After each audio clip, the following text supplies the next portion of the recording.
ፍርሃት በህይወታችሁ ውስጥ ስልጣን ቢያጣ ኖሮ ህይወታችሁ ምን ይመስል ነበር?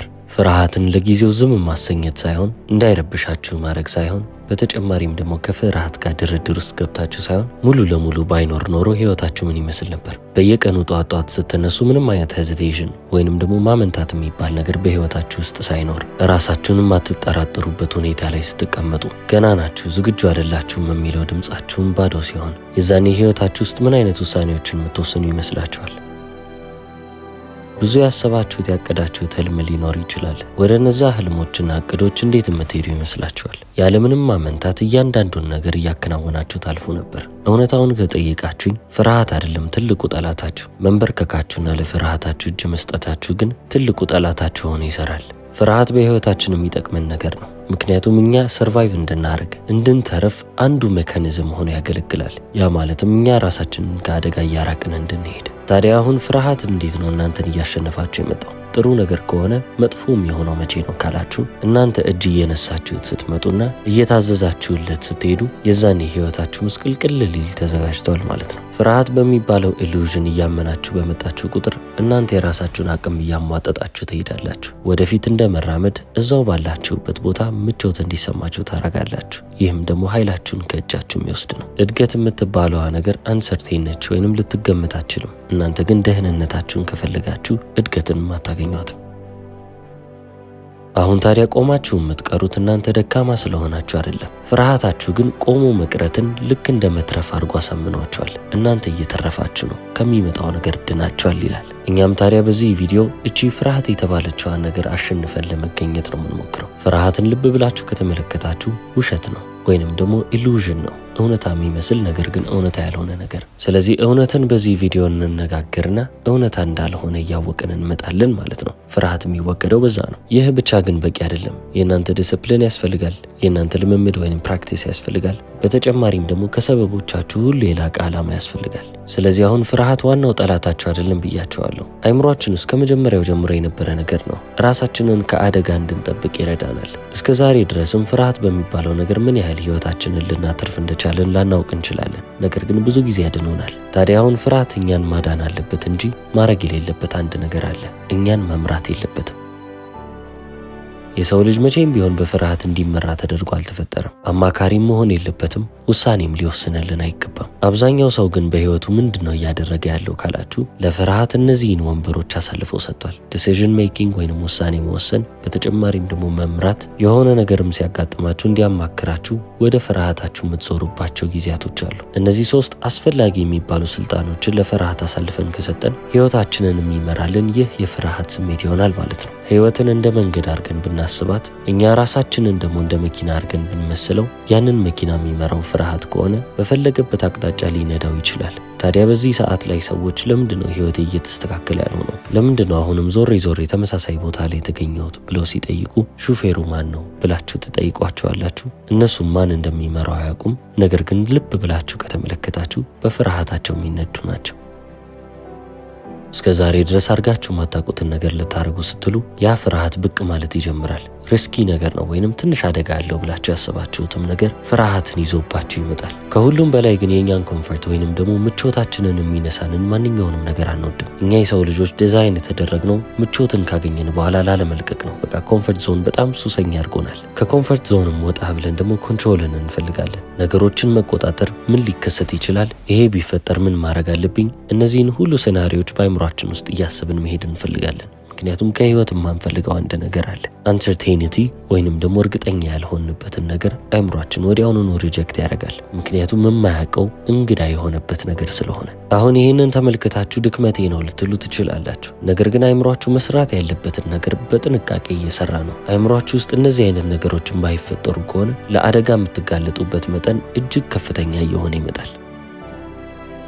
ስለዚህ አሁን እዚህ ጋር ችግሩ ፍርሃት እንዳልሆነ ተገነዘብን። ፍርሃት እንለዋለን እንጂ ዋነኛው ጠላት ኢንአክሽን የሚባለው ነገር ነው፣ ወይንም ደግሞ ወደ ተግባር አለመግባት፣ ምንም ነገር አለመስራት። ሁሉም የሰው ልጅ ፍርሃት ይሰማዋል። የማይፈራ ሰው አለ ቢባል ውሸት ነው። ታዲያ ፍርሃት አይደለም የሰው ልጅ የሚያቆመው። የሰው ልጅ የሚያቆመው በፍርሃት የተነሳ መቆሙ ነው። ፍርሃት እንደ ኮዝ ወይንም ደግሞ እንደ መንስኤ ሆኖ እናንተ ባላችሁበት ቦታ ደርቃችሁ እንድትቆሙ ካረገ ጠላታችሁ ያ ፍርሃት ያመጣው ኢንአክሽን ማለትም የተግባር ማነስ ወይም የተግባር እጥረት ነው። እድል በራችሁ ላይ ይመጣል። እነዛን እድሎች መያዝ ይከብዳቸዋል። መናገር በሚገባችሁ ሰዓት ላይ ዝምታችሁን ትመርጣላችሁ። ህልማችሁን በሆነ ምክንያት አሰባችሁ ቆይ አሁን አይደለም ብላችሁ ትሰቅሉታላችሁ። በጣም ብዙ ሰው አንድን አክሽን ከመውሰዱ በፊት ወይንም አንድን ተግባር ከመተግበሩ በፊት ፍርሃት የሚባለው ስሜት እንዲሄድለት ይጠብቃል። ጀግና እስኪሆኑ ድረስ እየጠበቁ ነው ማለት ነው። ያም የጀግንነት ስሜት ደግሞ የሚመጣው በሚያደርጉት ነገር ውስጥ እርግጠኛ መሆን ሲችሉ ነው። እርግጠኛ ለመሆን ደግሞ ኮንትሮል ያስፈልጋል፣ ወይንም ደግሞ ቁጥጥር የሚባለው ነገር አለ። ህይወትን ደግሞ ሁልጊዜም ቢሆን ልንቆጣጠራት አንችልም።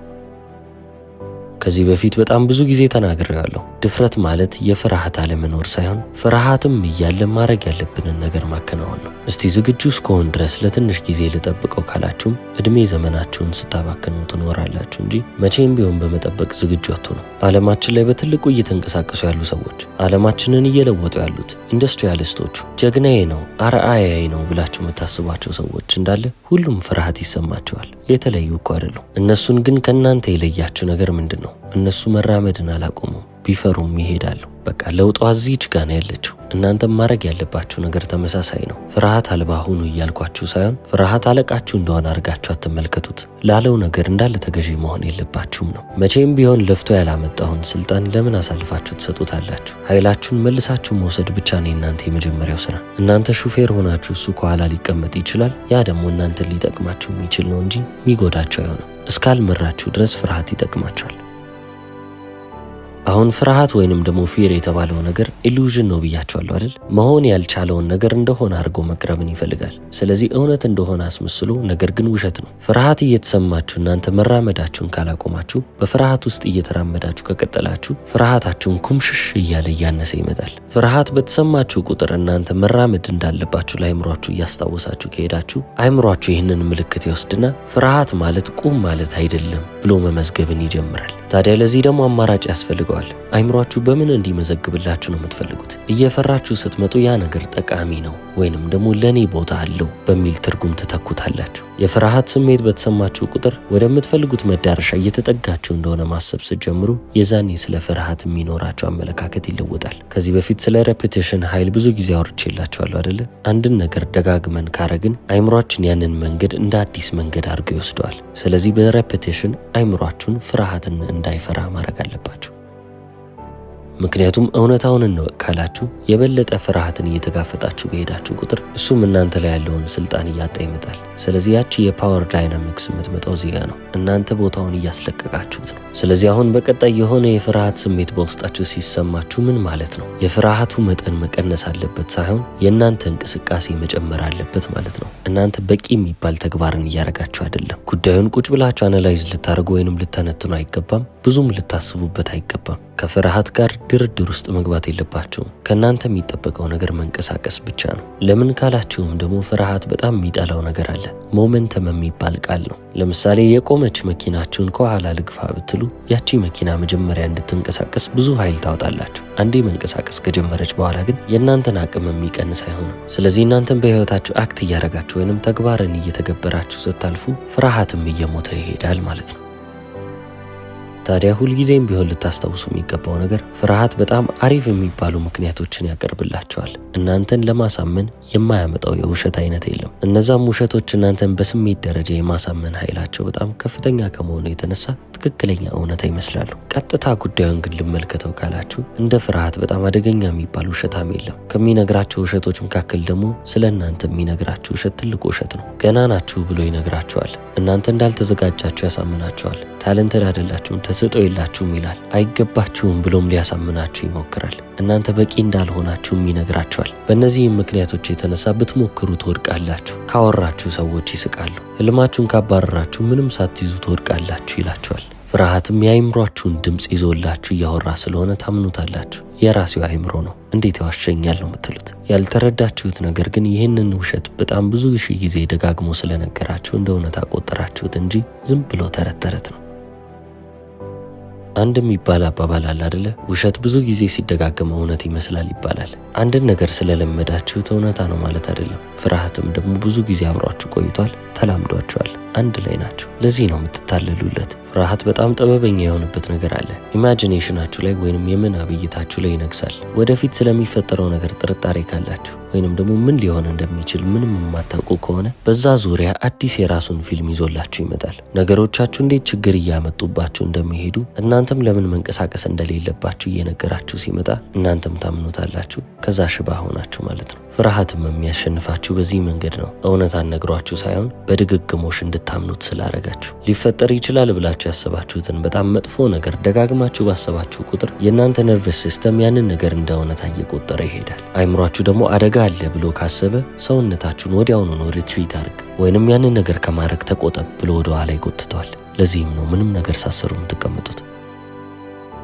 በዚህ ሰዓት ታዲያ እናንተ አሁን ላይ እየኖራችሁ አይደለም፣ ወደፊት ይፈጠራል ብላችሁ እያሰባችሁ ላላችሁት ያልተፈጠረው ነገር ውስጥ ታስራችኋል። በዛ ስቴት ኦፍ ማይንድ ውስጥ ሆናችሁ ደግሞ ወደፊት ትንሽ እንኳን ልንቀሳቀስ ካላችሁ ያለ እናንተ ሞት እየሆነባችሁ ይሄዳል። በቃ አንድ እርምጃ ከተንቀሳቀስኩ ከተራራው ላይ ወድቃለሁ ብላችሁ ነው የምታምኑት። እዚህ ዓለም ላይ ግን ተመሳሳይ የሆነ ፕሮሲጀር ወይንም ደግሞ መንገዶች፣ ቅድመ ተከተሎች አሉ። ፍርሃት በድግግሞሽ የሚገነባ ከሆነ ኮንፊደንስን በዛው መንገድ መገንባት ይችላል ማለት ነው። ምክንያቱም ፍርሃት ለእናንተ ታሪክ ነው የሚነግራችሁ፣ እውነት ያልሆነ ታሪክ ብያችኋለሁ። ፍርሃትም ለእናንተ ታሪክ የሚነግራችሁ ከሆነ እናንተ ከዛ በላይ የተሻለ ታሪክን መተረክ ትችላላችሁ። ከሞከርክ ትወድቃለህ ሲላችሁ እናንተ ለራሳችሁ የምትነግሩት ታሪክ ደግሞ ከሞከርኩ ይሳካልኛል ይሆናል። በወድቅም እነሳለሁም ሌላ አሪፍ የሚባል ታሪክ ነው። ስለ አይምሯችን አንድ ነገር ማወቅ ቢኖርባችሁ በኢማጂኔሽን እና በሜሞሪ መካከል ምንም አይነት ልዩነት የለም። በምናባችሁ የምታዩት ነገርና ትውስታ ነው፣ ትዝታ ነው፣ አርግ ያሳለፍኩት ነው ብላችሁ የምታስቡት ነገር ለአይምሯችሁ አንድ ነው። ስለዚህ በአይነ ህሊናችሁ ወይንም ደግሞ በኢማጂኔሽናችሁ ቁጭ ብላችሁ ስትሸነፉ፣ ሰዎች ሲቀልዱባችሁ፣ ስትዋረዱ ኢማጂን ማድረግ የምችሉ ከሆነ ስኬታማ ስትሆኑ፣ ሰዎች ሲያመሰግኗችሁ፣ የደረሳችሁበትንም ከፍታ ሲያዩላችሁም ደግሞ መመልከት ትችላላችሁ። ጦርነት ከተካሄደ የሚካሄደው እዛ ጋር ነው ማለት ነው። ፍርሃት የሚሰጣችሁን ስክሪፕት ማንበብ ትታችሁ የራሳችሁን ስክሪፕት እየጻፋችሁ የምትሄዱ ከሆነ በዛም ስክሪፕት እናንተ ከተዋጣችሁ የጀግንነት ስሜት ባይሰማችሁም ቢያንስ እንደ ጀግና አክት ማድረግ ወይንም ደግሞ መተግበር ትጀምራላችሁ። አይምሯችሁ ውስጥ ያለው ድምፅ በጣም ኃያል ነው። ሁሌም ቢሆን ግን እውነታ ይናገራል ማለት አይደለም። ስለዚህ ማይካችሁን የምትሰጡት ለማን ነው? ይሄ የአይምሯችሁ ድምፅ ለማን እየሰራ ነው? ለእናንተ ወይንስ ለፍርሃታችሁ? በቃ ልዩነቱ እዚህ ጋር ነው ያለው። የሰው ልጅ ዕጣ ፈንታ ከአንድ ወደ ሌላው ፍጹም እየተለዋወጠ የሚመጣው ለዚህ እኮ ነው። ሁሉም ሰው አይምሮ ውስጥ ያለው ስክሪፕት የተለያየ ነው። አብዛኛው ሰው ግን በፍርሃት ውስጥ ነው። ለዚህ ነው አብዛኛው ሰው በህይወቱ ደስተኛ ያለው ነው። ፍርሃት ዝምታን ሲያገኝ አቮይድ ስታደርጉት ወይንም ደግሞ ከሱ እየራቃችሁ እየሸሻችሁ ስትመጡለት እያንዳንዷን አጋጣሚ እየያዛት ይሄዳል። ስለዚህ በዛ ላይ እየነገሰባችሁ ይመጣል። እናንተ ሳታውቁት ህይወታችሁ እንዳለ በፍርሃት ይመራል። እየሮጣችሁ የምትሄዱ ከሆነ ሁሌም ቢሆን እየተለቀ ይመጣል። እዚህ ጭቃ ላይ ብቻ አስምሩልኝ። በሮጣችሁ ቁጥር ትልቅ እየሆነ ነው የሚመጣው። ድፍረት ደግሞ መቼም ቢሆን ከተግባር በፊት አይመጣም። ደፋር የምትሆኑት አንድን ተግባር ስለተገበራችሁ ነው። የዋና ገንዳ ጋር ሄዳችሁ እዛ ዋና ገንዳ ውስጥ አለመግባትን ትፈልጉ ይሆናል። ምናልባትም አንድ እጃችሁን ወይም እግራችሁን ከታችሁ ቅዝቃዜውን አይታችሁ ደንግጣችሁ ትመለሳላችሁ። በነጋታውም ተመልሳችሁ አሁንም ልግባ አልግባ ብላችሁ ስታስቡ ገና ሳትገቡ ይበርዳችኋል። ብርዱ የመጣው በፍርሃታችሁ ነው። ዘላችሁ ግን ውሃ ውስጥ የመጣው ይምጣ ብላችሁ ብትገቡ ምንም የሚፈጠር ነገር የለም። ሲስተማችሁ ግን ይደነግጣል። እስከ ዛሬ የሄዳችሁበት መንገድ አይደለም። እንዴት ነው ይህንን ፓተርን ሊሰብሩ የቻሉት ብሎ ነው የሚያስበው። ታዲያ ሰውነታችሁ እስኪላመድ ድረስ ትንሽ ይጠብቃል። ከዛ በኋላ ፍርሃት የሚባል ነገር አይኖርም፣ ብን ብሎ ይጠፋል። ለምን ብላችሁ ትጠይቃላችሁ። አይምሯችሁ አጋኖ ያስቀመጠላችሁ ነገር ኤክስፒሪየንስ አረጋችሁ ወይንም ደግሞ ተመለከታችሁት፣ ያን ያህል እንዳልሆነ ገባችሁ። ያ ታዲያ ፊርለስ መሆን ወይንም ደግሞ ፍርሃት አልባ መሆን ሳይሆን ኤክስፖዠር ይባላል። ራስን ማጋለጥ። ፍርሃቱ ቢመጣም ራሳችሁን እያጋለጣችሁ እዛ ፍርሃት ውስጥ መክተት። ፍርሃትም የሚሞትላችሁ በዚህ መንገድ ነው። አቮይድ በማድረግ ሳይሆን ራሳችሁን ኤክስፖዝ በማድረግ።